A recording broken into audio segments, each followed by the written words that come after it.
This is our second look at integration by parts. This time I've called it repeated integration by parts because essentially there are occasions when doing integration by parts isn't enough. You have to do it twice, 3 times, or even 48 times. Such questions do exist, believe it or not, but not at this stage. So for A Level Maths, we have to be able to do integration by parts potentially twice. And this is our first look at the reasons why that might be the case. Notice the formula there, that's the formula we're going to use, still hasn't changed. Little starter, let's remind ourselves of this. And we're going to use integration by parts to find the integral of log of x. And this is something we've not seen before. Now, look, at the moment, it's not in the form we need. You should recall that there's got to be 2 things times by each other, or a product, in order to be able to do the integration by parts. You need a u in this dv by dx, and here I've just got the integral of log x. So we cheat a bit and we pretend it's 1 times by log x dx, and the introduction of the 1 makes it possible now to think of it as integration by parts question. Now, one of them's got to be log x, and I have said logs are always at the top. That's always the u. So that's why here I've said u equals log x, and dv by dx must be the 1, because that's like an algebraic thing, really.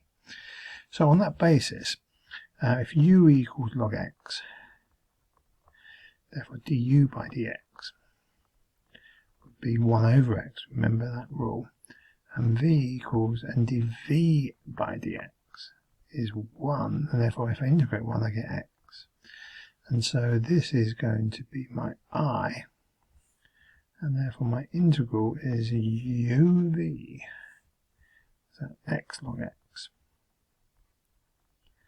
minus the integral, and I have to integrate v du by dx, so on this diagonal again, x times by 1 over x dx. Now that's quite nice because x times 1 over x, they cancel, and so I'm just left with the 1, and if I integrate 1, just write this x log x. If I integrate the 1, I get x. And that's the answer. Well, nearly. I've got to write plus c. And so the integral of log of x is x log x minus x plus a constant. And this is a very useful result. And we use that in some places. And you might be asked to prove that result too. So it's not just a result that you can just learn. Although I would learn it, to be honest. I do remember it's x log x minus x. But I would suggest we want to learn this proof as well, because that could come up in the exam. So that's the start, as just a reminder. This is our first example of integration by parts. And on the face of it, it looks exactly the same. We've got, this is obviously an algebraic thing, and this is an exponential thing. So it doesn't surprise you, perhaps, that I'm going to write u equal to the x squared. Du by dx, and then I've got v equals, and dv by dx equals, and my dv by dx would be e to the minus x. So to get the du by dx, I differentiate, that gives me 2x. To get my v, I need to integrate this, and now the power stays the same. I now divide by the differential of that power, which is minus 1, so it becomes minus e to the minus x. It looks like I've differentiated. I have integrated it, but it gives the same result either way. So chucking it into my formula, my I this time is now x squared e to minus x, and it's this, and it gives me uv. What's that? X squared e to minus x, oh, minus e. So it's minus x squared e to minus x minus the integral of v du by dx. Oh, I've got a minus here. I've seen one example in the past where it's like I need to put a minus and it's already a minus, so I can make it a plus. And I'll write 2x e to the minus x dx. Now this is the reason why I'm going to need to do repeated integration by parts, and essentially it's because, you know what, this is not yet sorted. It's not just an easy integration. This in itself is 2x times by e to the minus x. This in itself is another repeated, another integration by parts. So for this one alone, I now have to say, well, okay then, I've got to write u equals something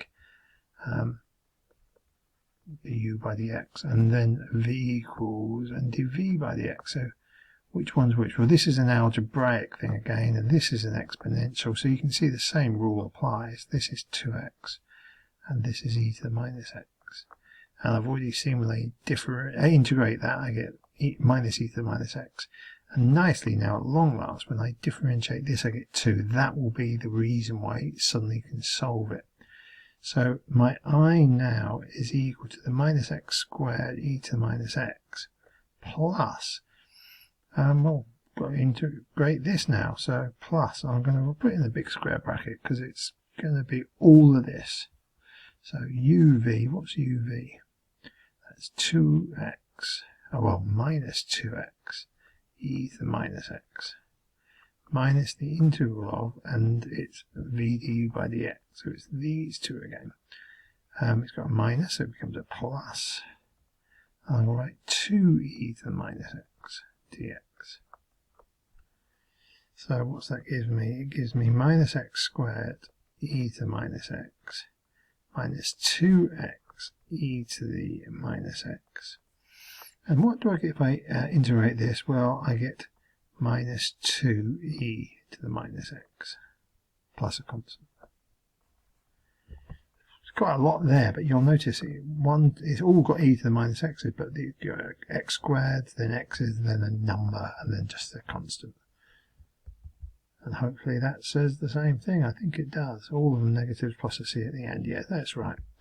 Another example here then, I've got e to the x cos 2x. Remember, this is equal to I always. What are we doing? So one of them is trigonometric and one is exponential. So the trigonometric thing's at the top. So my u this time will be cos 2x. Then I have to do the other things, du by dx, v, and dv by dx.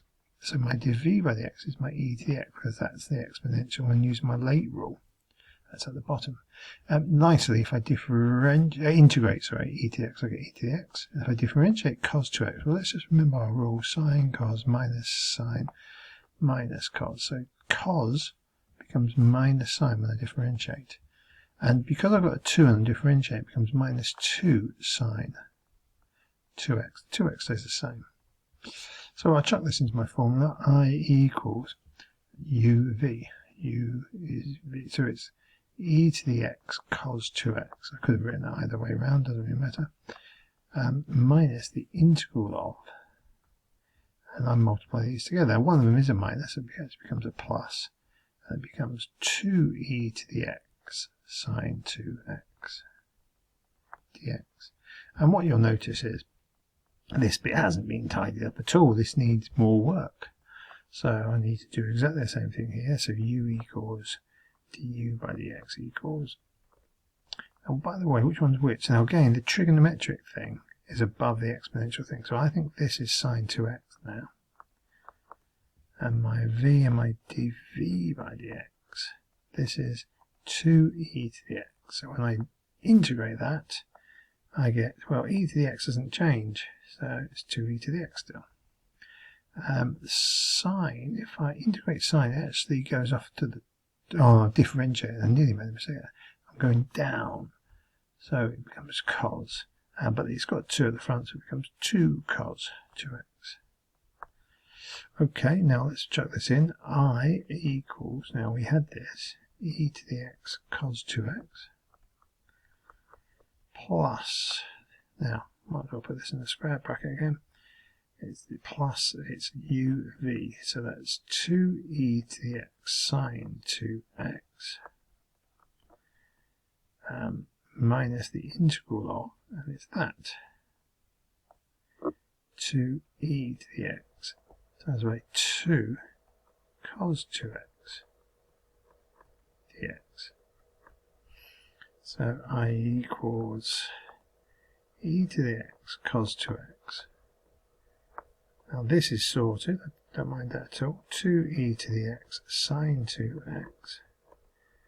Now I've got a 2 times a 2, that's like 4, so I can take out that out the front, and 4e to the x cos 2x. Now you might be thinking, oh, but this is just silly, that's like the third one. that we'll have to do, because that's not tidied up at all either. But with trigonometric causes and sine ones, you always get this same thing happening. Now look at this at the top. I is equal to the integral of e to the x cos 2x. Here I've got the integral of e to the x cos 2x. It's the same thing as we started with. So I've actually got I equal to e to the x cos 2x plus 2e to the x sine 2x. This is the trick, minus 4i. That's a great trick. That is the same thing as we started with. So we can just get rid of that and write the I. This is why I made you write i's. So if you just follow this through, the i's move over and gives me 5i, because it becomes a positive, equals e to the x cos 2x plus 2e to the x sine 2x.